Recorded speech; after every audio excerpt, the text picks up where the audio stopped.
The Adventures of Frank Race, starring Paul Dubov, with Tony Barrett as Mark Donovan.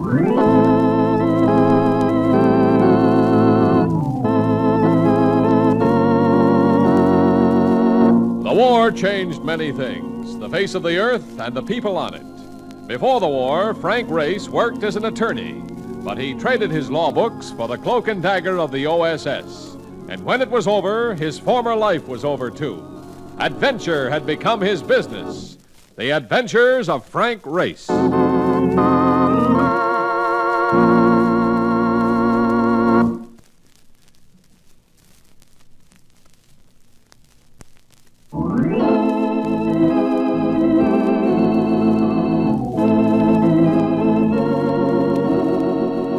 now we join Frank Race for the adventure of the Big Top.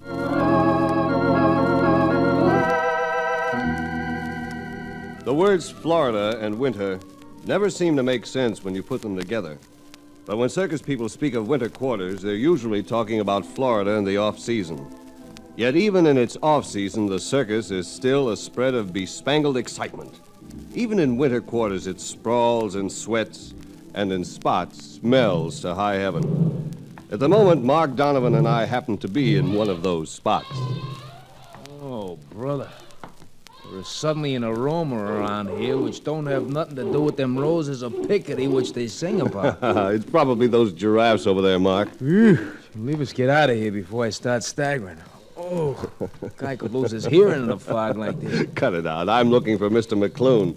We're supposed to meet him here. Yeah. Couldn't be the guy over there by the watering trough, could it? Could be and is. Come on, Mark.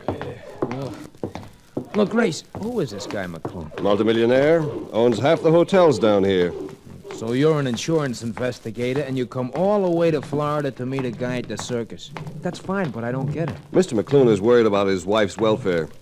He wrote of his worry to the Medina Life Insurance Company. Seems they indemnify her life for $1 million, and they saw fit to send me down here. Multi-millionaire, huh? He don't look it to me, brother. He don't look it. Mark was right. Phineas J. McClune looked about as tycoonish as the second base of an off-pitch choral group. He was an aged little man with a puckered expression, and his hand clasp had all the warmth of a blackjack dealer's smile. I suppose you're wondering why I suggested this as a meeting place, Mr. Race. It's because I don't wish my wife to know about you. And since the circus seems to be so much in the picture, it was only natural that we meet here. Don't you think? I may think so, Mr. McClune, in a minute. Do you know my wife, Mr. Race? Only through the newspapers. She's quite a social leader. Oh, a great social leader. One of the first ladies of our adopted state. And that's just why I can't understand all this. All what, Mr. McClune? Well, these circus ruffians threatening her. Is that your problem? Of course, it could be caused by her attitude. She's not in favor of circuses. She firmly believes they have a disturbing influence on the younger generation. A very disturbing influence. Oh, now, wait a minute. That's a lot of malarkey. Circus never hurt no kid I ever knew. What a circus is as important to a kid as Christmas or the 4th of July. Yes, well, you may be right. Who are you, by the way? My assistant, Mr. Donovan. Oh, yeah. Oh, of course. Well, you may be quite right, Mr. Lundigan. No, Donovan. Oh, of course. Yeah. But my wife... Well, a number of circus people have appeared at our home of late, and Mrs. McClune always seems to have to argue with them to get them to leave. And I want you to look into it, Mr. Race. Well, then I'd better have a chance to talk to her, don't you think? You believe that's necessary? Seems so to me.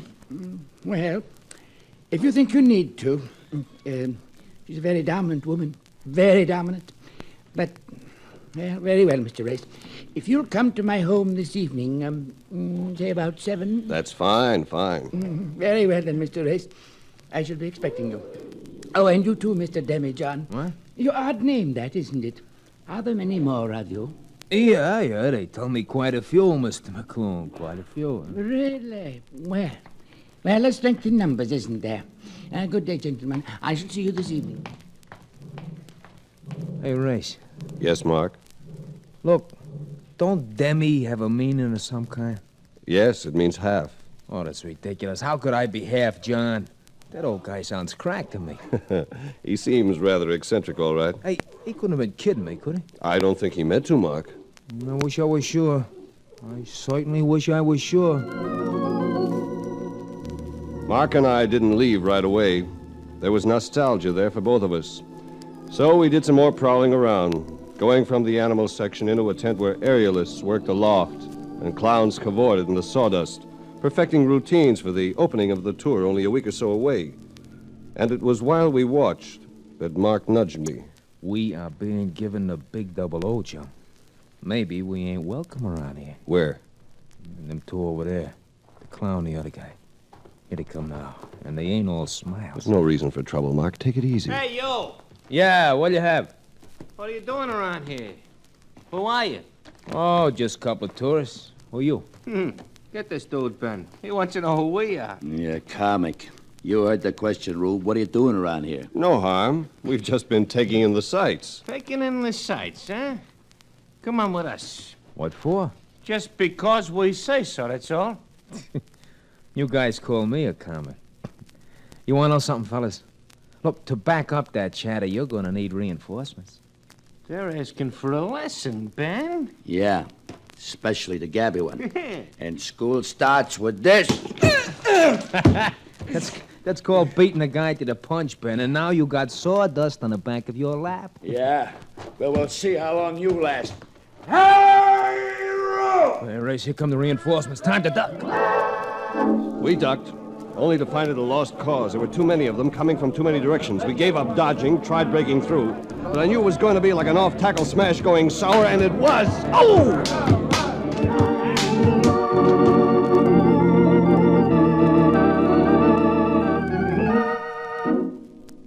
It was probably about 20 minutes later that I stopped spitting sawdust and sat up.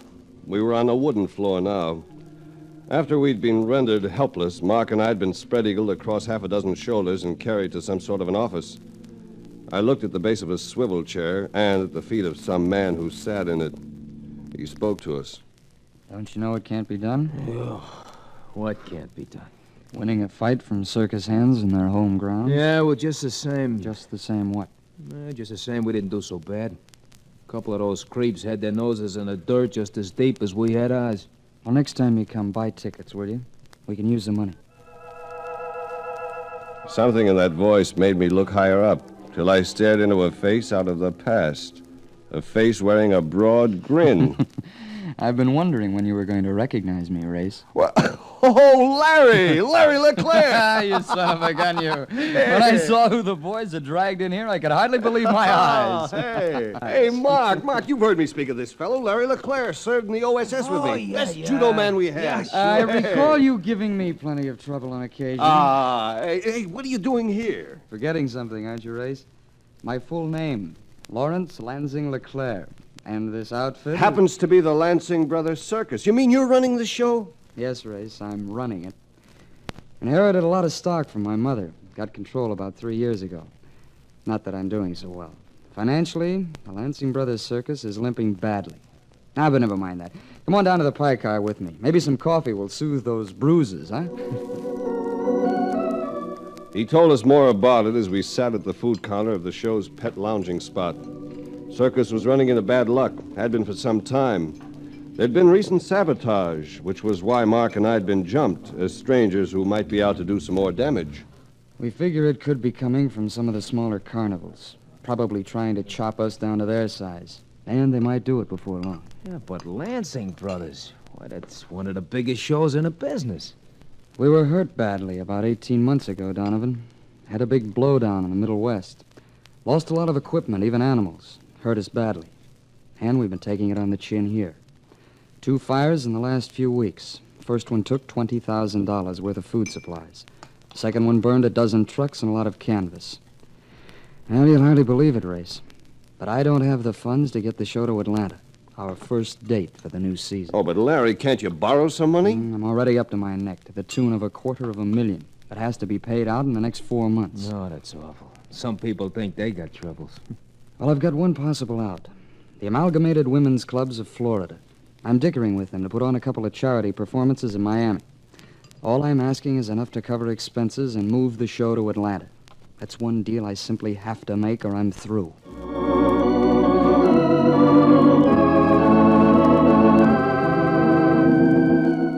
At 7 o'clock that evening, Mark and I presented ourselves at the door to the McClune mansion, a facade that could have straddled a 20th Century Limited. And Mrs. McClune matched her home. Wearing a hat like an inverted kettle drum, she swept in just after we got there, eyeing us with the gaze of a jaundiced macaw. She took over at once, backing her husband into a nearby corner. What's going on here? Have you been making some more of your peculiar friendships, Phineas? No, my dear. It's just that I've been worrying about those thugs who've been looking around the house lately. So I called in an investigator. Phineas, I have never heard of anything so ridiculous. No, my dear. I was only thinking of your safety. Her safety, he says. That dame could handle a platoon of Marines. What's that? Just passing the time of day, lady. That's all. I don't care for whispering in my own home, young man. Did you say these were investigators, Phineas? And you talk about thugs infesting the place? Well, this whispering fellow has one of the most unprepossessing faces I have ever seen. No, take it easy, lady. With a puss like yours, you got no call to go around dispossessing other people's faces. Mrs. McClune, your husband seems to think you're threatened with some sort of danger. Well, who on earth would threaten me? Yeah, I think you made a point. Don't be impudent, young man. Mr. McClune, this afternoon you said you felt Mrs. McClune was in danger of being harassed by circus people. Do you mind telling us why you believe that? No, I don't mind at all, Mr. Wraith. The other day, when I came home, I saw a man performing somersaults on the lawn. And when I asked him what he was doing, he said he was an acrobat with a circus. It's logical. Now, while we were talking, another man came from around the other side of the house and joined him. And when I asked them what they wanted, they said they were here to see my wife. Now, I ask you, gentlemen, and you, my dear. And just because of that... Oh, well, Phineas, you're an idiot. Yes, my dear. My husband, you see, is very imaginative. But, my dear... I won't hear any more about it. I am accepting the presidency of the Amalgamated Women's Club tomorrow, and I intend to be fresh and ready for the inaugural speech. Good evening, Phineas. Hey, wait. And now, what do you want? Look, lady, did you say you was going to be president of all the dames clubs in the state? Oh, that's a thoroughly crude way of putting it, but the answer is yes. Hey, you hear that, Race? Listen, lady, look, we got a pal in trouble, and you could do him an awful big favor. I am not interested in doing favors for anyone. Yeah, but look, this boy is a president, too. President of the Lansing Brothers Circus. And all he wants is to do a benefit for you frails down in Miami. Young man, I detest circuses. Oh, you're kidding. They're a disturbing influence on the younger generation, a thoroughly disturbing influence. That's a lot of malarkey. The circus never hurt no kid I ever knew. Young man, if you're trying to argue with me, you may as well save your breath. And you can tell your circus president that the Amalgamated Women's Club have no intention of patronizing any circus in any way or for any reason. Good night.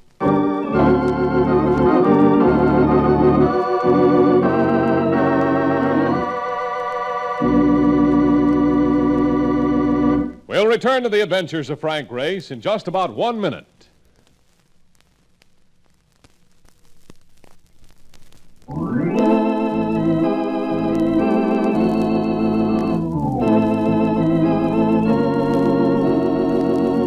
And now, back to the adventures of Frank Race. Delivering bad news to people is not one of my favorite pastimes. But leaving Larry LeClaire in the dark as to his deal with the women's clubs wouldn't have been helpful. So Mark and I went to see him about it the next morning. The information froze the smile on his face and dropped him limply into his desk chair. Well, that rips it. Know anyone who might give me a job, Race? Oh, it can't be as bad as all that. My friend, you have no idea.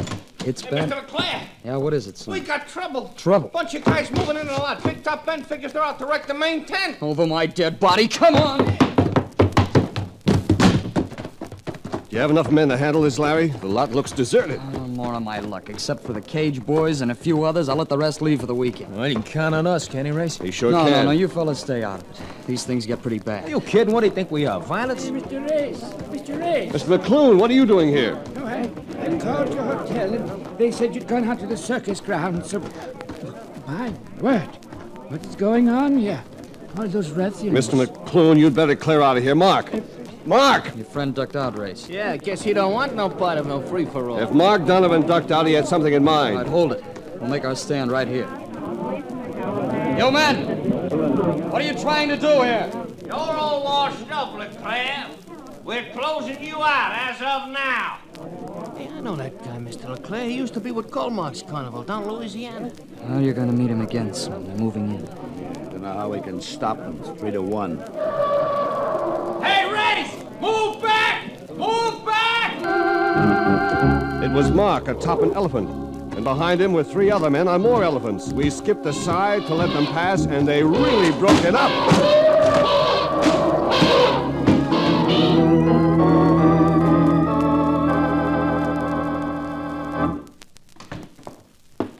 Well, I'd feel a lot happier about winning that skirmish if it weren't for old man McClune getting hurt. How is he, Race? Still unconscious. You mind if I use this phone, Larry? No, go ahead. That gang off the lot? Every last one of them. Donovan, you really turned the trick with those elephants. Just like hiding a bulldozer, even better. McClune residence? Mrs. McClune, please. Frank Race calling. Hey, Race, how was the old man hurt? I imagine he fell trying to get out of the way. Must have hit his head on something. Got a nasty welt there. Hello? Mrs. McClune, this is Frank Race. I'm calling from the Lansing Brothers Circus lot. And you brought me to the phone to tell me that? This is a dame that never stops slugging. I brought you to the phone to tell you there's been a brawl here and that your husband's been hurt. My husband? Phineas McClune? You have only one, I trust. What do you mean he's hurt? How badly? He was hit on the head. He's unconscious. Where is he? Where do you have him? We're on the circus Well, lot. I understand that, but where on the lot? We have him in the pie car. Well, don't move him. Don't let anyone else move him. I should be right there. Well, Race? Larry, that clown of yours, the one called Slim. Yeah, what about him? He said he knew one of those fellows made the attack. That's right. Slim did say that. Your publicity man, does he happen to be on the lot? That's Charlie Rowland. No, he's in New York. But his assistant's here, Gil Prentice. Good, I'd like to see him right now. And then I'd like to talk to Slim about the fellow he recognized.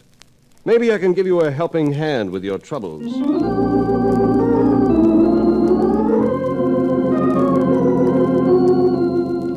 According to Slim, the attacker he'd recognized was called Pete Bannister.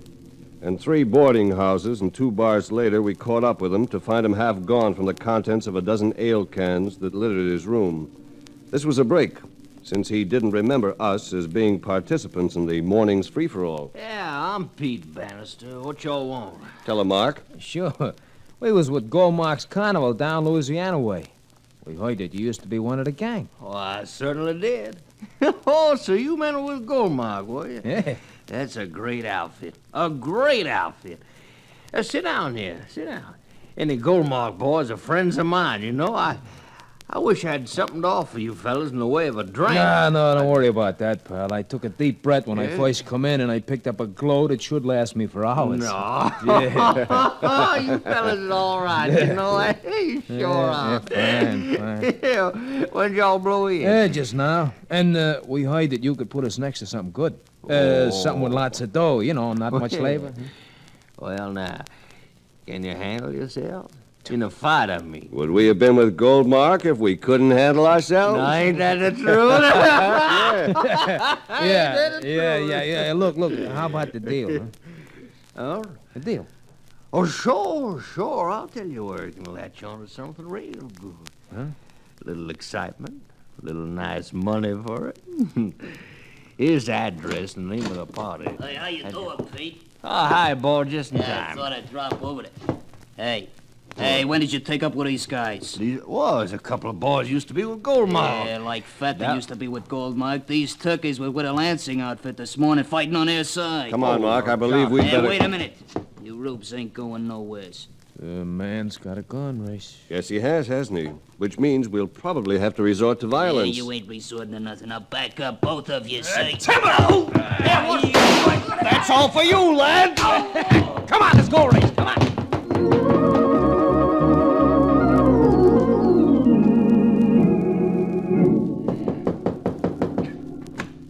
Mind if we come in, Larry? Oh, come on in, Race. Find out anything? Sour news again, Larry. That gang is reforming to come back. They've picked up more men, and this time they're out to wreck your whole outfit. Yeah, and they'll be showing up any minute. Well, then why on earth don't you call the police, you idiots? Mrs. McClune. Yes, she's still here, Race. And Mr. McClune, too. Doctor said he shouldn't be disturbed for a while. I'm all right now. I want to go home. Well, you can't go home, Phineas, not for another hour, and you need your rest, and you're going to get it. But he ain't gonna get much rest staying here. So I have you to contend with again, young man? Look, I'm just telling you, lady. This ain't gonna be no spot for no rescue. I repeat, why not call the police? Take them too long to get here. And you can't expect them to station half the force in this one spot. Hey, boss. Boss, Yeah. trouble again. And this time it won't do no good to use no elephants. They brought along bull hooks. How close are they, Slim? Oh, they're coming across the marsh. They'll be here in about 3 minutes. All right. We'll get out. Leave it to them. I can't hold it anyway. So why take a chance on more people getting hurt? It can be stopped quite simply if one person will go out there and say a few words. Well, then, for heaven's sakes, let us see that it's done. Now, who is this person? Mr. McClune. My husband? What on earth are you talking about? It's your husband who's been hiring those men to wreck this circus. I found that out this afternoon. How about it, Mr. McClune? You're quite right. I am the guilty party. Phineas? Well, now, in heaven's name, why? All for the love of you, lady. And if that ain't some sweet mystery of life, I'll put in with you. I was afraid they were going to hurt you, my dear. These circus people. So I decided to eliminate the root of it, the circus itself. Phineas, of all the insane idiot... look, you people must understand that my husband is very eccentric. Well, that may be true, but this was actually your fault. My fault? You've been so ashamed of once being a bareback rider that you turned it into a hatred for the circus. When old-time circus friends came to see you, you turned them away, harshly. Your husband got the idea you were fighting with them. And, of course, he thought you were in danger. Oh, well, Mr. Race, I don't know whatever led you to believe that I have ever been connected with a circus. You led me to believe it, Mrs. McClune, when you didn't bother to ask me for directions when I told you to come to the pie car. The average person doesn't know what a pie car is. And neither did I, not until I got here and asked a pair of joys how I... So, well, that's a very interesting thing. So you asked a pair of joeys, did you? And tell me, what are joeys, Mrs. McClune? They're clowns, aren't they? But only someone familiar with the circus would know that, wouldn't they? Oh, my dear, my dear. Now, look here, you can't prove anything from all this silly balderdash. Here, have a look at this photograph, Mrs. McClune. It's from the files of this very circus. It was taken, I would say, 30 years ago. And it's the likeness of one Annie Foulard, equestrian. And since your name happens to be Anastasia Foulard McClune, the newspapers could make quite a splash out of that, don't you think? I don't Now, are you going to ask your husband to get rid of that mob out there? I shall take care of it. I shall take care of it at once.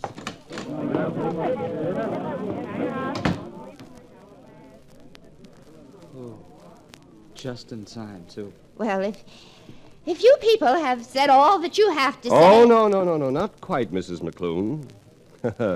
Anastasia Foulard McClune. There's still a little matter of the Amalgamated Women's Clubs of Florida commissioning Mr. LeClaire to take this circus to Miami. Well, very well. I shall see to it that the necessary arrangements are made in the next few days.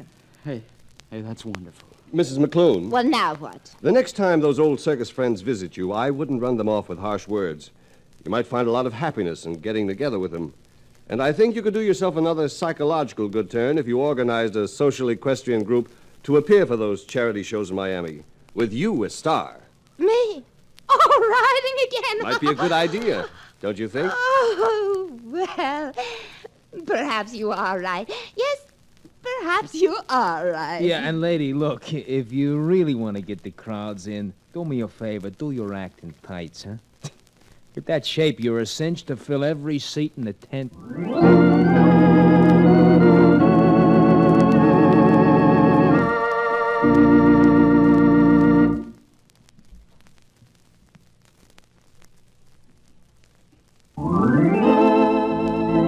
The Adventures of Frank Race, starring Paul Dubov with Tony Barrett as Mark Donovan, comes to you from Hollywood.